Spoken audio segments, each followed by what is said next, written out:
From SBJ Podcasts, it's 90 Ideas, diving deep into the minds of Springfield's most influential business leaders to gain insight on effective ideas and plans that can immediately improve any business.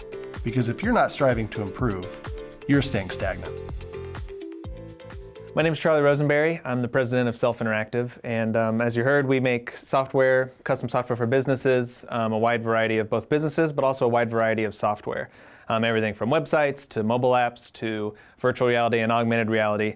And so I'm fortunate to work with a wide array, a lot of variety, really, on all levels.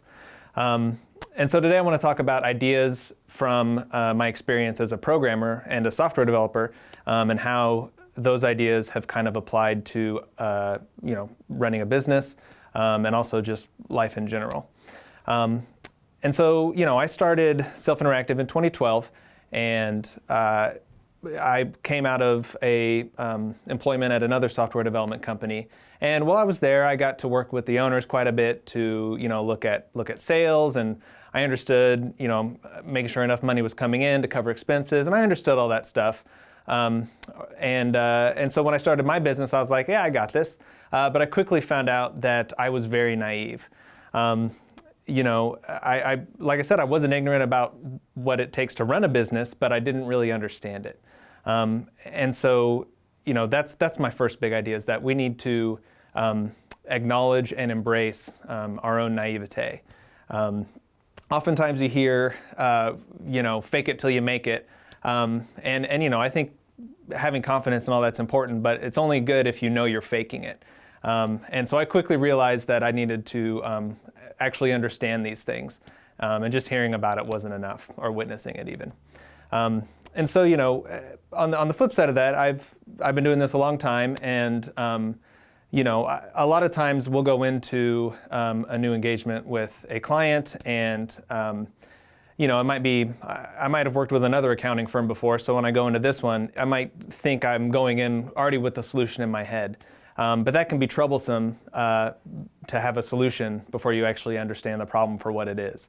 And so, that's why another big idea is to cultivate beginner's mind. Beginner's mind, as it's called in Zen Buddhism, refers to approaching something like a beginner would, which is to say, without a preconceived notion of what it is, and actually seeing it for what it truly is. And like I said, a lot of times as experts, we think we already know what it is before we see it.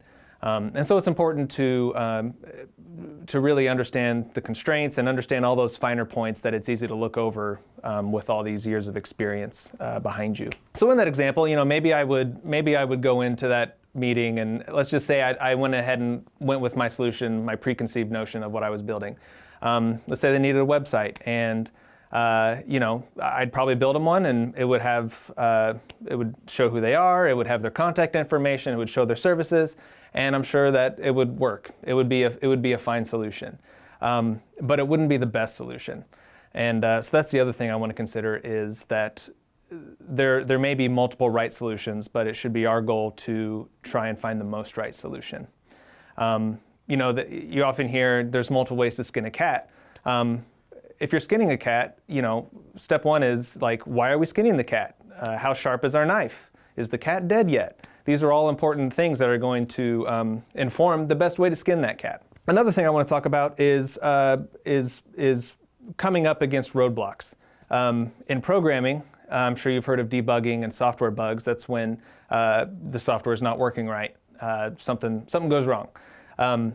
There's no such thing as bug-free software, except the Apollo 11 rocket.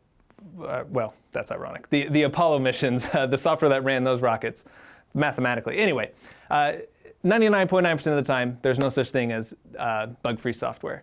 And so, as a new programmer, we always come across that, and it becomes very frustrating. You're looking at your code, you're looking at what's running, it doesn't match up.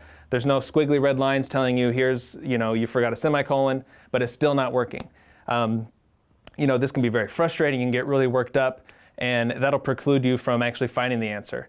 But once you've been doing this long enough, you recognize that that is an integral core piece of developing software, and it doesn't go away. The same is true in any leadership position or running business or just living life. Like, you never get over the hump of having no more problems. And so once you accept that that's just a fact of life, it becomes much easier to persevere through those.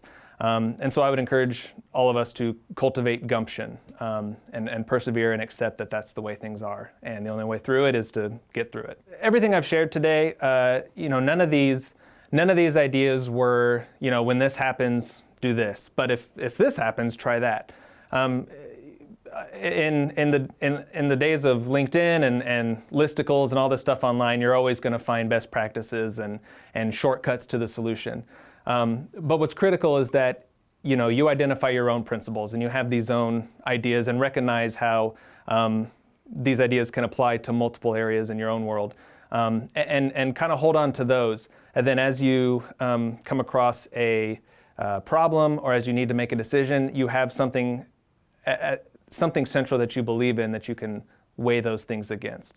And so I think that would be the biggest idea I'd like to leave you with, is that have the bigger core beliefs that you hold yourself and that you can use going forward. Thanks. Support for Season 1 of this podcast is brought to you by presenting sponsor, Great Southern Bank. Streaming on all platforms December 28th.